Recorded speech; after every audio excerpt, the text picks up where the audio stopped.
আসসালামু আলাইকুম গাইস, কেমন আছো সবাই? আশা করি ভালো আছো। তো আমি ভালো আছি। তো এখান থেকে আমি যাবো চতলা, একটা ফ্রেন্ডে আনবার, পরে নিয়ে যাবো ব্রহ্মপুত্র নদী দেখবার। তো এই যেহেতু ওরে আমি ফ্রেন্ড বিলা মানি না, ওরে আমার নিজের পুলার মতো মানি। তো ওর নাম হলো গোলাপ হোসেন, এটাই আমার গেদা। তো এখন আমরা দুজনে গেতাছি ব্রহ্মপুত্র নদী দেখবার। তো আঙ্গো এনে থেকে ব্রহ্মপুত্র নদী খুব একটা দূরে না, কমসে কম 10-12 কিলোমিটার মান হইব আঙ্গো চতলা থেকে ব্রহ্মপুত্র নদী। তাই ভাবলাম যে একটু ঘুরে ঘুরে আহি।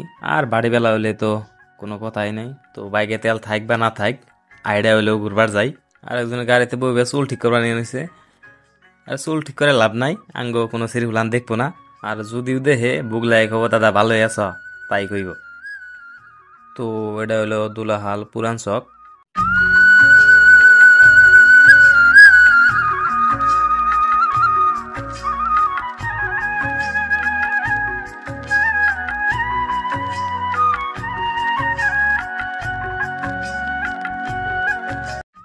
তো গাইস, এটা হলো দৌলাহাল নতুন চক।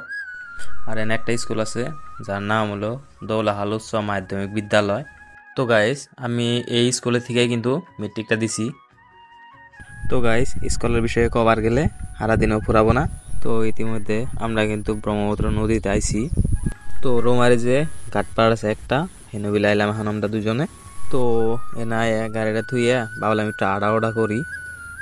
তো তখনই দিহি নাও এলো ওই ফার থেকে, মানে ওই ফার যে মানুষগুনা থাকে তাকে ওই ফার পার করে দেয়। ভাবলাম যে ইংরেজ ছোড়ো না একটু চলাই, তা চলাই না, বুঝতে পারলাম না। আরেকজন এই যে নাই উঠছে, যদি পরে যায় তখন কি হইব? তো আর মার কাছে যে আমি পরে কি কমু, ওইটি তো উঠছেই লগে আমারও ডাকতাছে, আমারও জাম লাগবো নায়ের মধ্যে। তখন খুব বেশি পানি নাই নদীতে।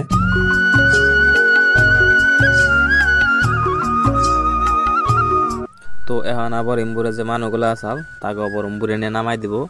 হিঙ্গা মানুষ নিয়ে গেতাছে। এখন ভাবলাম যে আমরাও চলে যাই, কিন্তু টাইমে মিললো না, সেজন্য তো হইলো না যাওয়া। তো আজকে আর যাম না, অন্য একদিন যাইরো। তো ওরা আমি কইলাম যে যেহেতু নদীতে আইছি তাহলে গাও চাও ধুয়ে যায়।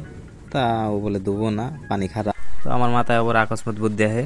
ছোট থাকতে যেমন করে ঘর বানাইছি বালু দিয়া, তেমন করে ঘর বানাবার চেষ্টা করলাম, কিন্তু হইলো না। বালু খারাপ থাকে না, পরে জায়গা। তো ডুব তো দিলে আমি না, তাই সুন্দর করে আত্মক দিয়ে উঠলাম নদীর পানি দিয়ে। তো গাইস, আজকের ব্লগটা এই পর্যন্তই।